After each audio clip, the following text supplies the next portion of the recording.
আল্লাহু আকবার আহাব্বা ইলাইয়া মিআ তালাআত আলাইহিস শামস। আল্লাহর নবী ইরশাদ করেছেন, এই পৃথিবীর জমিনে থেকে যারা আল্লাহ পাকের নিয়ামত পাওয়ার পর সুবহানাল্লাহ, আলহামদুলিল্লাহ, লা ইলাহা ইল্লাল্লাহ, আল্লাহু আকবার, এই চারটি তাসবিহ উচ্চারণ করে আল্লাহর জিকির করবে, আল্লাহর নিয়ামতের শুকরিয়া আদায় করবে, আল্লাহর পক্ষ থেকে এই পৃথিবীর জমিনে যত জিনিসের উপর সূর্যের আলো পতিত হয়, এই চারটি তাসবিহ বলে নিয়ামতের শুকরিয়া আদায় করা মহান আল্লাহ পাক রব্বুল আলামিনের নিকট আরো কোটি কোটি গুণ দামি। সবাই বলুন সুবহানাল্লাহ। নবীজি বলেন সুবহানাল্লাহি আলহামদুলিল্লাহি কামলান মা বাইনাস সামাই ওয়াল আরদ। নবীজি বলেন সুবহানাল্লাহ আলহামদুলিল্লাহ পাঠ করিলে আসমান এবং জমিনের মধ্যে যত ফাঁকা জায়গা আছে, এই ফাঁকা জায়গাকে মহান আল্লাহ পাক রব্বুল আলামিন নেকের দ্বারা ভর্তি করে দেন। সবাই বলুন সুবহানাল্লাহ। সম্মানিত উপস্থিতি, আজকে জিকিরের আলোচনা করার সময় এই সংক্ষিপ্ত আলোচনা যে আয়াতে কারিমা আপনাদের সম্মুখে তেলাওয়াত করেছি, আমি সূরা আনফালের 2 এবং 3 নম্বর আয়াতে কারিমা আপনাদের সম্মুখে তেলাওয়াত করছি। কুরআনুল কারীমের সূরা আনফাল একটি মাদানী সূরা। বদরের যুদ্ধের সময় যে সূরাটি অবতীর্ণ হয়েছে, এটা তাফসীর ব্যাখ্যা বিশ্লেষণ করার মতো সময় হবে না। এই আয়াতের মধ্যে আল্লাহ পাক রব্বুল আলামিন মুমিন বান্দাদের 5টি কোয়ালিটি বর্ণনা করেছেন। জুড়ে বলুন কয়টি কোয়ালিটি? 5টি কোয়ালিটি। মুমিন বান্দা হলে যে 5টি কোয়ালিটি অর্জন করতে হবে, 5টি কোয়ালিটি যে ব্যক্তি ওই অর্জন করিবে, ওই ব্যক্তিকে আল্লাহ পাক রব্বুল আলামিন জান্নাতে প্রবেশ করাইবেন। সবাই বলুন সুবহানাল্লাহ। আল্লাহ পাক রব্বুল আলামিন বলেন, ইন্নামাল মুমিনুনাল্লাযীনা ইযা যুকিরাল্লাহু ওয়াজিলাত কুলুবুহুম ওয়া ইযা তুলিয়াত আলাইহিম আয়াতুহু যাদাতুহুম ঈমানা ওয়া আলা রাব্বিহিম ইয়াতাওয়াক্কালুন। জুড়ে বলুন সুবহানাল্লাহ। সুবহানাল্লাহ। আল্লাহ পাক রব্বুল আলামিন সূরা আনফালের 2 এবং 3 নম্বর আয়াতে কারিমায় ইরশাদ করেছেন, মুমিন বান্দাদের 5টি বৈশিষ্ট্য বর্ণনা করেছেন। 1 নম্বর বৈশিষ্ট্য হলো খাঁটি মুমিন তো তারাই যাদের সম্মুখে আল্লাহর জিকির করা হলে, আল্লাহর নাম উচ্চারণ করা হলে, আল্লাহর তাসবিহ তাহলিল আদায় করা হলে ওয়াজিলাত কুলুবুহুম, তাদের কলব সমূহ, তাদের অন্তর সমূহ প্রকম্পিত হয়ে যায়। জোরে বলুন সুবহানাল্লাহ। মুমিন বান্দাদের 2 নম্বর বৈশিষ্ট্য হলো ওয়াইযা তুলিয়াত আলাইহিম আয়াতুহু যাদাতুহুম ঈমানা, আর যখন তাদের নিকট তাহার আয়াতসমূহ আল্লাহ পাকের কোরআনুল কারীমের আয়াত তেলাওয়াত করা হয়, তখন ঈমানদার বান্দা যারা, মুমিন বান্দা যারা, তাদের ঈমান আরো বাড়িয়া যায়। সবাই বলুন সুবহানাল্লাহ। এই জন্য ঈমানদারের কত বড় দাম আল্লাহ পাক রব্বুল আলামিন সূরা আলে ইমরানের মধ্যে ইরশাদ করেছেন, ইয়া আইয়ুহাল্লাযীনা আমানুত্তাকুল্লাহ হাক্কা তুকাতিহি ওয়া লা তামুতুন্না ইল্লা ওয়া আনতুম মুসলিমুন। জোরে বলুন সুবহানাল্লাহ। আল্লাহ পাক রব্বুল আলামিন ঈমানদারদেরকে ডাক দিয়ে বলতেছেন, হে ঈমানদারগণ, ইত্তাকুল্লাহ, তোমরা আল্লাহকে ভয় করো, ভয় করার মতো ভয় করো, যতটুকু ভয় করা উচিত, যে পরিমাণ ভয় করলে তোমার দ্বারা 5 ওয়াক্ত নামাজ আদায় করা, রোজা রাখা, হজ করা, যাকাত দেওয়া, আল্লাহর হুকুম অনুযায়ী সুন্নাত আদর্শ অনুযায়ী চলা তোমার দ্বারা সম্ভব হবে, এতটুকু পরিমাণে তোমরা আল্লাহকে ভয় করো। আর কি করো? ওয়ালা তামুতুন্না ইল্লা ওয়া আনতুম মুসলিমুন, আর তোমরা মুসলমান না হইয়া মৃত্যুবরণ করিও না। কারণ মুসলমান না হইয়া মৃত্যুবরণ করিলে কবরের জমিনে ভয়াবহ আযাবের মধ্যে গ্রেফতার হইতে হইবে। এজন্য বলছি, তাকুল্লাহ, তোমরা আল্লাহকে ভয় করো, আল্লাহর ভয় কোথায় থাকে? আন আবি হুরায়রা রাদিয়াল্লাহু তাআলা আনহু قال قال رسول الله صلى الله عليه وسلم التقوى ها هنا التقوى ها هنا ويشير إلى صدره ثلاث مرار رواه البخاري হযরত আবু হুরায়রা রাদিয়াল্লাহু তাআলা আনহু থেকে বর্ণিত, তিনি বলেন আল্লাহর নবী ইরশাদ করেছেন তাকওয়া হলো এখানে, তাকওয়া হলো এখানে, অর্থাৎ আল্লাহ পাকের ভয় হলো এই কলবের মধ্যে, দিলের মধ্যে। এই কথা বলিয়া নিজের বুকের দিকে তিনবার ইঙ্গিত করেছেন। সবাই বলুন সুবহানাল্লাহ। কি বলেন? আল্লাহ পাকের ভয়, জাহান্নামের ভয়, কবরের আযাবের ভয় যদি কোন মানুষের ভিতরে থাকে, এই মানুষটা কখনো নামাজ ছাড়বে? কি বলেন? রোজা ছাড়বে? নবীজির সুন্নাত দাড়ি কাটবে? এমন ভাবে আল্লাহর হুকুম নবীজির সুন্নাত আদর্শ অনুযায়ী চলবে? কি বলেন? চলবে না। কেমন ভাবে ভয় করে দেন?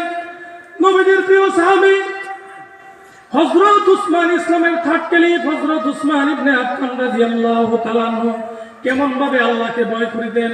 উনি যখন কবরের পাশ দিয়ে ওনার সাথীদেরকে নিয়ে যাইতেন, কবর দেখে উনি এমন ভাবে কাঁদিতেন, এমন ভাবে কান্নাকাটি করিতেন। নবীজির প্রিয় সাহাবী হযরত উসমান ইবনে আফফান রাদিয়াল্লাহু তাআলা আনহু দু চোখের পানি দ্বারা দাড়ি ভিজে সমস্ত বডি ভিজে যেত। ওনার সাথে সাথীরা বলতো, হে নবীজির সাহাবী, আল্লাহ তাআলা আপনার আগে পিছনের সকল গুনাহ মাফ করে দিয়েছেন, আপনি জান্নাতের নিউজ প্রাপ্ত, সুসংবাদ প্রাপ্ত সাহাবী, এরপর আপনি কবর দেখিয়া এত কান্নাকাটি করেন কেন?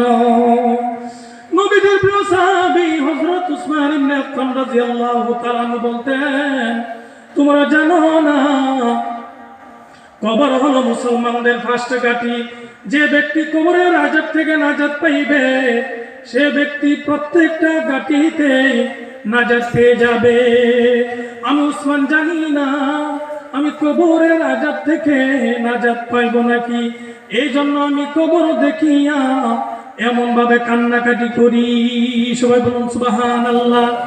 এই জন্য কবি বলেন, ইয়া হামচু মুসাফির হ্যায় কবর আখির ঠিকানা, या हम जो मुसाफिर है कब्र आखिर ठिकाना, कोई आगे रवाना है कोई पीछे रवाना, या सादत बाजू रे बाजू ये नीस ताना बख्शाद खुदाए बख्शिंदई मियाने आशिक मशूके रमजीर किरामन कातिबिन रहम खबरनीस।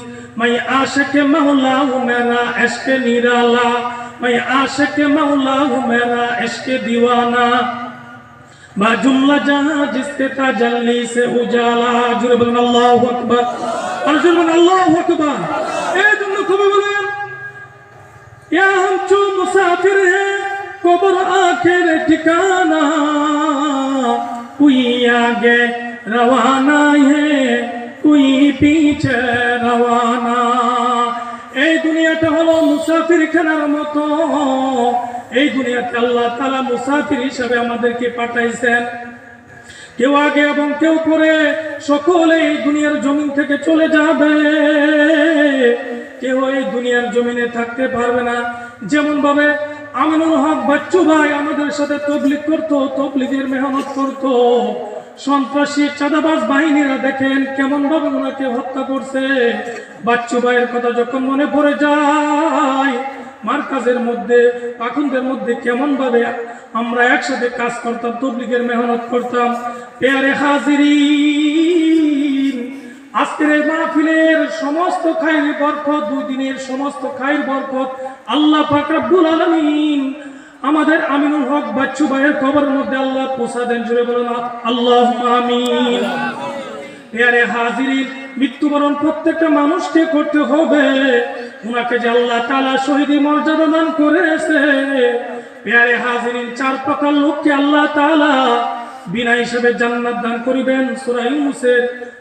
সূরা ইউনূসের মধ্যে আল্লাহ পাক সূরা বাকারার মধ্যে আল্লাহ পাক রব্বুল আলামিন বলেছেন, মাইয়িতিল্লাহ ওয়ার রাসূলা ফাউলাইকা মা'আল্লাযীনা আন'আমাল্লাহু আলাইহিম মিনান নাবিয়্যিনা ওয়াস-সিদ্দীকীন والشهداء والصالحين وحسن أولئك رفيقا ذلك الفضل من الله وكفى بالله عليما جربون الله أكبر يا آخر মধ্যে আল্লাহ বলতেছেন যে ব্যক্তি আল্লাহ এবং রাসূলের আনুগত্য করিয়া চলিবে আল্লাহর হুকুম নবীজির সুন্নাত আদর্শ অনুযায়ী চলিবে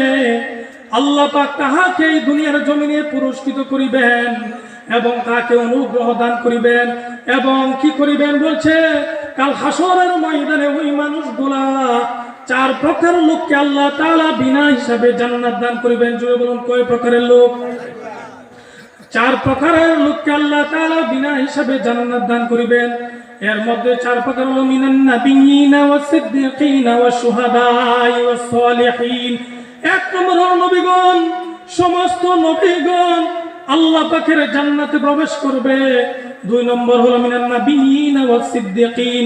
দুই নম্বর হলো শহীদগণ, নবীগণের হুবহু ফটোকপি হলো এমন ভাবে সিদ্দিকগণ। আমিনুল হক বাচ্চু ভাই আপনাদের কি বিশ্বাস নাকি শহীদ হয়েছে না? আল্লাহ তাআলা ওনাকে শহীদের মর্যাদা দান করছেন না?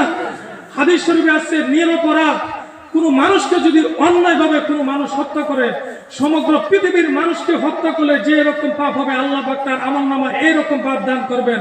জুড়ে বলুন নাউজুবিল্লাহ। প্যারে হাজিরিন বলছে সিদ্দিকীন। দুই নম্বর হলো সিদ্দিকিনদের সাথে তাদের হাসর নসর হবে। তিন নম্বর হলো মিনান নাবিয়্যিনা ওয়াস-সিদ্দীকীনা ওয়াশ-শুহাদা। তিন নম্বর হলো শহীদগণের সাথে তাদের হাসর নসর হবে। চার নম্বর হলো নেককার সলিহিন আল্লাহর হক্কানি পীর মাশায়েখদের সাথে তাদের হাসর নসর হবে। জোরে বলুন সুবহানাল্লাহ। আল্লাহ পাক বলেন ওয়া হাসুনা উলাইকা রাফিকা। কাল হাসরের ময়দানে তারা তাদের কতই না উত্তম বন্ধু হবে। জোরে বলুন সুবহানাল্লাহ। এই জন্য প্রিয় হাজিরিন এটার ব্যাখ্যা বিশ্লেষণ করতে গেলে অনেক সময়ের দরকার। আমি মুমিন বান্দাদের 5টি বৈশিষ্ট্য বর্ণনা করতেছিলাম। আমি খুতবার শুরুতে একটি হাদিসে কারিমা তেলাওয়াত করেছি, তিরমিজি শরীফের হাদিস। হযরত শাদ্দাদ ইবনে আওস রাদিয়াল্লাহু তাআলা থেকে হাদিসটি বর্ণিত। আল্লাহর নবী ইরশাদ করেছেন আল কাইয়িসু মান দানা নাফসাহু ওয়া আমিলা লিমা বা'দাল মাউত ওয়াল আজিজু মান আতবা নাফসাহু হাওয়াহা ওয়া তামান্না আলাল্লাহ। জোরে বলুন সুবহানাল্লাহ। আল্লাহর নবী বলেন আল কাইয়িসু মান দানা নাফসাহু ওয়া আমিলা লিমা বা'দাল মাউত। নবীজি বলেন প্রকৃত বুদ্ধিমান জ্ঞানী মানুষ হলো ওই ব্যক্তি যে ব্যক্তি তার নিজের প্রবৃত্তিকে আয়ত্ত করতে পারলো, নিজের জীবনকে সমস্ত ফাহিশা খারাপ কাজ থেকে আয়ত্ত করতে পারলো।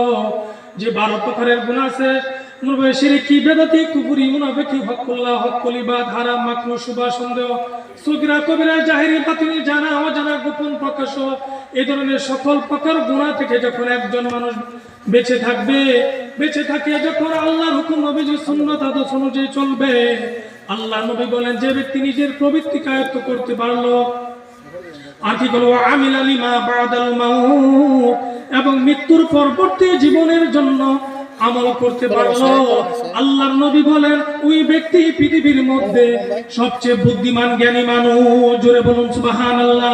প্রিয় হাজিরিন, আমিনুল হক বাচ্চু ভাই কি বলেন, মৃত্যুর আগ পর্যন্ত দিনের খাদেম হিসেবে দিনের আল্লাহর হুকুম নবীজি সুন্নাত আদর্শ অনুযায়ী চলে গেছেন। কি বলেন, চলে গেছেন না? প্রিয় হাজিরিন, এর জন্য ওনারা একটি হেফজখানা মাদ্রাসা করে গেছেন। সারা জীবনে মাদ্রাসা থেকে সদকা জারিয়া হিসেবে সওয়াব দেবে। আল্লাহর নবী তিরমিজি এবং ইবনে মাজাহ শরীফের হাদিস, হযরত আবু হুরায়রা রাদিয়াল্লাহু তাআলা থেকে হাদিসটি বর্ণিত।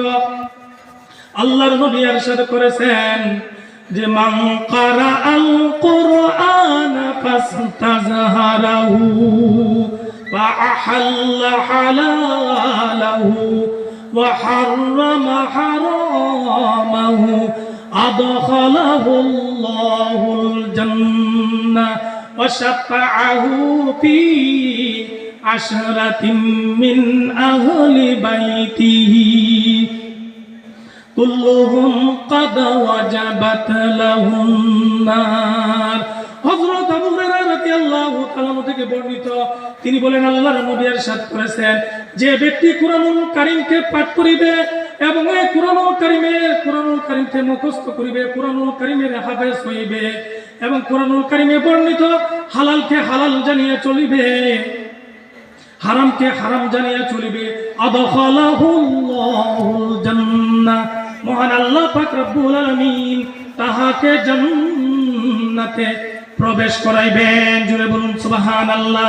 শুধু জান্নাতে প্রবেশ করাইবেন না, তার পরিবার পরিজনের মধ্য থেকে 10 জন লোকের উপর জাহান্নাম অবধারিত হয়ে গেছে। এই 10 জন লোককে কুরআনুল কারীমের হাফেজ ভাবে সুপারিশ করিয়া জান্নাতে নিয়ে যাইতে পারবে। সবাই বলুন সুবহানাল্লাহ। প্যারে হাজিরিন, আমিনুল হক বাচ্চু ভাই এমন ভাবে সদকা জারিয়া কাজ করে গেছেন, যতদিন এই মাদ্রাসা থেকে হাফেজ হইবে, কোরআন শিক্ষা করবে, হাফেজ হইবে, আলেম হইবে, মুফতি মুহাদ্দিস হইবে, এটার একটা সব আমিনুল হক বাচ্চু ভাই এবং এইটার মধ্যে যারা সাহায্য সহযোগিতা করেছে, জায়গা দিয়ে, টাকা দিয়ে, এমন ভাবে অর্থ দিয়ে, প্রত্যেকে এটার একটা সব কবরের মধ্যে শুয়ে শুয়ে পাইতে থাকবে। সবাই বলুন সুবহানাল্লাহ। এই জন্য আল্লাহর নবী বুখারী শরীফের হাদিসে ইরশাদ করেছেন, আফদালুল ইবাদাতি তিলাওয়াতুল কুরআন, কুরআন মাজিদ তিলাওয়াত হলো সর্বোত্তম ইবাদত। আল্লাহর নবী হযরত উসমান ইবনে আফফান রাদিয়াল্লাহু তাআলা থেকে হাদিসটি বর্ণিত, আল্লাহর নবী ইরশাদ করেছেন, খায়রুকুম মান তাআল্লামাল কুরআন ওয়া আল্লামা, তোমাদের মধ্যে সবচেয়ে উত্তম ওই ব্যক্তি যে নিজে কুরআন মাজিদ শিক্ষা করেন এবং অপরকে শিক্ষা দেন। সবাই বলুন সুবহানাল্লাহ। প্যারে হাজিরিন, এর জন্য আমাদের ছেলে মেয়েদেরকে কুরআনের জ্ঞান শিক্ষা দান করব, করতে রাজি আছি সকলে? ছেলে মেয়েদেরকে কুরআনের জ্ঞান শিক্ষা দিয়ে স্কুল, কলেজ, ভার্সিটি, বিশ্বের যে কোনো বিদ্যা আমরা শিক্ষা দিতে পারি, কোনো অসুবিধা নাই, কি বলেন? কিন্তু সর্বপ্রথম তাকে কুরআনের জ্ঞান শিক্ষা দিতে হবে। বলছে Quran is the first source of Islamic sharia, hadith is the second source of Islamic sharia. Quran হচ্ছে ইসলামিক জ্ঞানের প্রথম উৎস, হাদিস হচ্ছে ইসলামিক জ্ঞানের দ্বিতীয় উৎস। প্যারে হাজিরিন, কুরআনের ফাজেল বর্ণনা করতে গেলে অনেক সময় দরকার, আমি এখনই শেষ করে দিচ্ছি 2 মিনিটের দিকতে। প্যারে হাজিরিন, এই জন্য দেখেন আমরা নিজেরও কোরআন শিক্ষা করব, পরিবার পরিজন সকলকে কোরআন শিক্ষা দেব। আমি সূরা আনফালের 2 নম্বর কোয়ালিটি, মুমিনদের 2 নম্বর বৈশিষ্ট্য বর্ণনা করতেছিলাম, যে ওয়াইযা তুলিয়াত আলাইহিম আয়াতুহু যাদাতুম ঈমানা, যেটার থেকে আমি আলোচনা অন্যদিকে নিয়েছিলাম। সে বলছে যখন আল্লাহ পাকের কুরআনুল কারীমের তেলাওয়াত করা হয়, তখন ঈমানদারদের ঈমান আরো বাড়িয়ে যায়। জোরে বলুন সুবহানাল্লাহ। মুমিন বান্দাদের 3 নম্বর বৈশিষ্ট্য হলো ওয়া আলা রাব্বিহিম ইয়াতাওয়াক্কালুন। মুমিন বান্দারা অলওয়েজ, সদা সর্বদা, সুখে দুঃখে, সুস্থতায় অসুস্থতায় আল্লাহর উপর ডিপেন্ড করে, আল্লাহর উপর ভরসা করে। তাওয়াক্কালতু আলাল্লাহ বলে সবাই বলুন সুবহানাল্লাহ। মুমিন বান্দাদের 4 নম্বর বৈশিষ্ট্য হলো আল্লাযীনা ইউকিমুনাস সালাতা ওয়া মিম্মা রাযাকনাহুম ইউনফিকুন উলাইকা হুমুল মুমিনুনা হাক্কান লাহুম দারাজাতুন ইনদা রাব্বিহিম ওয়া মাগফিরাতুন ওয়া রিজকুন কারীম।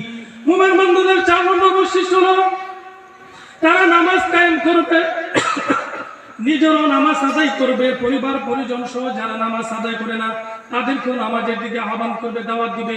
এটার ব্যাখ্যা করার সময় নেই। 5 নম্বর বৈশিষ্ট্য হলো মুমিন বান্দারা আল্লাহ পাকের দেওয়া রিজিক থেকে তারা কি করবে? এমন ভাবে ব্যয় করবে। আল্লাহ পাক রব্বুল আলামিন ঘোষণা করেছেন, আকিমুস সালাতা ওয়া আতুজ যাকাতা ওয়ারকাউ মা'আর রাকিঈন। আল্লাহ পাক রব্বুল আলামিন ঘোষণা করেছেন, তোমরা নামাজ কায়েম করো এবং যাকাত আদায় করো এবং রুকুকারীদের সাথে রুকু করো। রুকুকারীদের সাথে রুকু করার অর্থ হলো তাফসীরের কিতাবের মধ্যে আছে মাল জামাত, অর্থাৎ জামাতের সহিত 5 ওয়াক্ত নামাজ আদায় করা। সবাই বলুন সুবহানাল্লাহ। যে ব্যক্তি 5 ওয়াক্ত নামাজ জামাতের সহিত আদায় করিবে, এই নামাজ তাহার জন্য নূর হইবে, দলিল হইবে, নাজাতের কারণ হইবে। এই নামাজের উসিলায় নবীগণ, সিদ্দিকগণ, শহীদগণের সাথে তাদের হাসর নসর হবে। সবাই বলুন সুবহানাল্লাহ। আর 5 নম্বর বৈশিষ্ট্য হলো এমন ভাবে তারা কি আল্লাহ পাকের দেওয়া রিজিক থেকে এমন ভাবে কি ব্যয় করবে, অর্থাৎ যাকাত আদায় করবে। আল্লাহ নবী ঘোষণা করেছেন যাদের উপর যাকাত খরচ হইল অথচ যাকাত আদায় করে নাই, কাল হাসরের ময়দানে ওই মানুষের মাল, দন্দলত, টাকা পয়সা গুলো বিষাক্ত বিষ সাপ হবে। সাপ হয়ে তাকে বলতে দেবে আনা মাল কানা কানজুকা, আমি তোমার মাল, আমি তোমার গুপ্তধন, এই কথা বলিয়া তার বডির মধ্যে দংশন করতে থাকবে। সবাই বলুন নাউজুবিল্লাহ। এই 5টি কাজ মুমিন বান্দারা যদি করতে পারে, আল্লাহ পাক রব্বুল আলামিন বলেন উলাইকা হুমুল মুমিনুনা হাক্কা, তারা হলো কি সত্যিকারের মুমিন। লাহুম দারাজাতুন ইনদা রাব্বিহিম ওয়া মাগফিরাতুন ওয়া রিজকুন কারীম, তাদের জন্য তাদের প্রতিপালকের নিকটে রয়েছে বিরাট প্রতিদান, বিরাট প্রতিদান অর্থাৎ জান্নাত। সবাই বলুন সুবহানাল্লাহ। আর তাদের জন্য জান্নাতের মধ্যে রিজকুন কারীম, এমন ভাবে সম্মানজনক রিজিকের ঈমানদার নারী পুরুষের জন্য, নামাজি, কোরআন তেলাওয়াত করানোয়ালা বান্দাদের জন্য আল্লাহ তাআলা সম্মানজনক রিজিকের ব্যবস্থা করে রেখেছেন জান্নাতে। সবাই বলুন সুবহানাল্লাহ। সম্মানিত উপস্থিতি, যতটুকু আলোচনা করছি, এই আলোচনার উপর আল্লাহ তাআলা সর্বপ্রথম আমাকে আমল করার মতো তৌফিক দান করেন, এরপর আমাদের সবাইকে আমল করার মতো তৌফিক দান করেন। এই আশা ব্যক্ত রেখে আমি আমার বক্তব্য এখানে শেষ করছি। আসসালামু আলাইকুম ওয়া রাহমাতুল্লাহি ওয়া বারাকাতুহু। সুবহানাল্লাহি ওয়া বিহামদিহি, সুবহানাকা আল্লাহুম্মা ওয়া বিহামদিকা, আশহাদু আল্লা ইলাহা ইল্লা আনতা, আস্তাগফিরুকা ওয়া আতুবু ইলাইক। সকলে বলি মাশাআল্লাহ, আলহামদুলিল্লাহ। সম্মানিত হাজিরিন,